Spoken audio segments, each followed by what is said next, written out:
دوه ډیر مهم او زبردست خبرونه ویډیو را سره تر پای پورې وګورئ په پوره جزئیاتو به خبر شئ. درنو لیدونکو السلام علیکم. اول خبر: وسلوالو طالبانو 20 نور افغان بندیان په لغمان ولایت کې خوشي کړل. وسلوالو طالبانو پرون پنجشنبه د لغمان، الیشنګ او الینګار ولسوالیو کې 20 تر نور افغان بندیان هم خوشي کړي دي.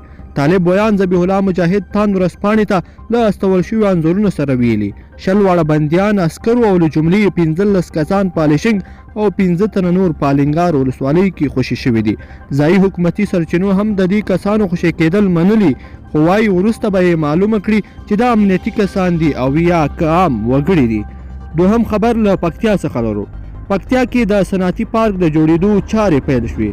پکتیا یو له هغو ولایتونو څخه شمیرل کیږي چې د صنعتکارانو ستونزو ته د حکومت نه پاملرنې له امله په دې ولایت کې تر 20 زیاتې فابریکې تړل شوې دي. د پکتیا ولایت مسؤلین وایي یاد پارک لومړۍ برخه به زر جریبه ځمکه کې جوړیږي.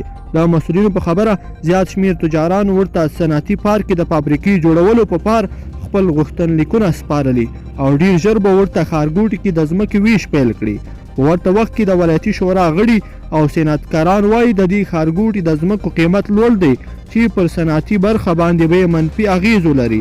اوس تازه په دې ولایت کې د صنعتي ښارګوټي د جوړېدو کارونه پیل شول. د مسؤلینو په وینا د یاد ښارګوټي لومړۍ برخه به په زر جریبه ځمکه کې جوړیږي چې پکې به شاوخوا 400 فابریکې جوړې شي. درنو لیدونکو په دې هیله چې دغه دوه خبرونه به مو راسره تر پایه پورې کتلي وي. کوم دغه ویډیو خوښه شوې ویډیو لایک کړئ او چینل هم سبسکرایب کړئ.